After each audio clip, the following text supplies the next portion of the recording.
প্রিয় এলএলবি শিক্ষার্থীবৃন্দ, বিশেষ করে যারা প্রথম বর্ষে পড়েন সবাইকে শুভেচ্ছা অভিনন্দন। আপনাদের প্রথম বিষয়ের প্রথম বর্ষের একটি সবথেকে গুরুত্বপূর্ণ পার্ট এবং সাবজেক্ট হলো হিন্দু আইন। এই হিন্দু আইনের ভিতরে সবথেকে গুরুত্বপূর্ণ একটি প্রশ্ন হলো যে আপনার হচ্ছে হিন্দু আইনের উৎস, অর্থাৎ হিন্দু আইন কিভাবে গঠিত হয়েছে, কি নিয়ে গঠিত হয়েছে, এগুলো আমাদেরকে জানা দরকার। এবং আমরা যখন পরীক্ষা দিই তখন কিন্তু এটা আমাদেরকে ভালো করে আয়ত্ত করতে হয়। শুধু পাঠ্য বই থেকে পড়লেই এটা কিন্তু যথাযথ সমাধান হয় না।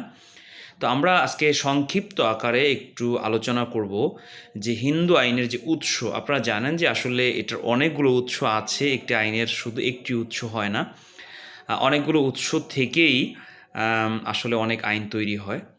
তো এই প্রথমে আমরা যে আলোচনাটি করব শ্রুতি, অর্থাৎ শ্রবণ থেকে শ্রুতি, এক নম্বর অপশন যেটা, এই শ্রুতি নিয়ে একটু আলোচনা যদি করি তাহলে শ্রুতি শব্দটি শ্রু ধাতু থেকে আগত হয়েছে।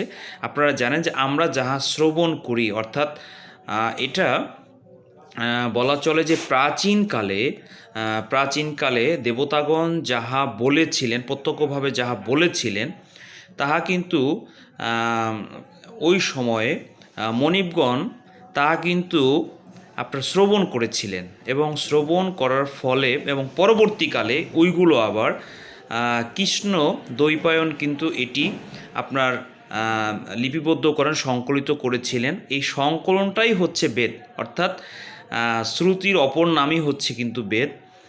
আপনারা জানেন যে এই বেদটা কিন্তু আবার চার প্রকার। একটা হচ্ছে ঋক, তারপরে যজু, অথর্ব, তারপরে সাম। তো এগুলো হচ্ছে এই চার প্রকার নিয়ে কিন্তু আবার আমাদের শ্রুতি যে গ্রন্থ সেটা কিন্তু গঠিত হয়, শ্রুতি গ্রন্থ অর্থাৎ। তো এই জন্য আমাদেরকে কিন্তু এটা ভালোভাবে আয়ত্ত করতে হবে। অর্থাৎ আমরা যে বেদ যেখান থেকে আসছে, অর্থাৎ বেদকেই কিন্তু আপনার শ্রুতি বলা হয়।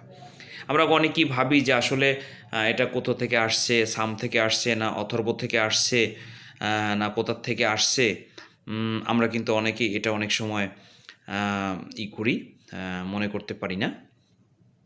তো এই জন্য আমরা যদি প্র্যাকটিক্যালি এটা আমরা বুঝি যে আসলে শ্রুতিটা কি, আসলে এই আইন কিভাবে তৈরি হলো, তাহলে আমরা যদি একটু রিসার্চ করি তাহলে আমরা বুঝতে পারবো যে শ্রুতিটা হচ্ছে যে আমাদের যেটা আগে প্রাচীনকালে যেটা দেবতাগণ যেটা বলেছিলেন সেটা শ্রবণ করার ফলে মনিবগণ যেটা লিপিবদ্ধ করেছেন, শাস্ত্র করেছেন, শ্রুতি শাস্ত্র যেটা করেছেন, সেটাই হচ্ছে কিন্তু আমাদের হিন্দু আইনের অন্যতম একটি উৎস, শ্রুতি।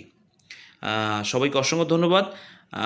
ভিডিওটি অবশ্যই শেয়ার করবেন এবং যাদের প্রয়োজন তারা অবশ্যই শেয়ার করে টাইমলাইনে রেখে দিবেন।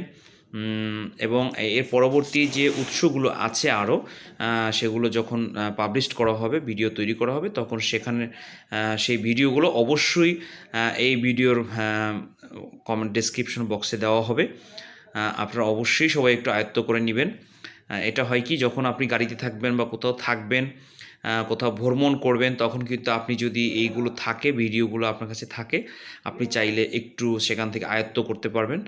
প্রিয় শিক্ষার্থীরা, আপনারা জানেন যে আসলে লেখাপড়া সবাই করেন, কিন্তু এক্সারসাইজ লেখাপড়ার বিকল্প কিছু নেই। অর্থাৎ আপনাকে কিন্তু মোর অ্যান্ড মোর ট্রাই করতে হবে, শুধু চর্চার মধ্যে রাখতে হবে। এবং আইনের তো ধারার কোনো শেষ নেই। আপনারা জানেন যে আইন শুধু চর্চা করতে হয়। আইন যদি চর্চায় না থাকে তাহলে অনেক প্রবীণ আইনজীবী এবং ভালো শিক্ষার্থীরা কিন্তু এটা মনে রাখতে পারেন না। তো পরবর্তী অন্যান্য যে উৎস যেগুলো আছে সেগুলো পাওয়ার জন্য অবশ্যই চ্যানেলটি সাবস্ক্রাইব করবেন এবং অবশ্যই বেল আইকনের চাপ দিয়ে অবশ্যই আমাদের সাথে যেন অ্যালার্মটি আপনি পান সেই রকম ব্যবস্থা করে রাখবেন। সবাইকে অসংখ্য ধন্যবাদ, ভালো থাকবেন, শুভরাত্রি।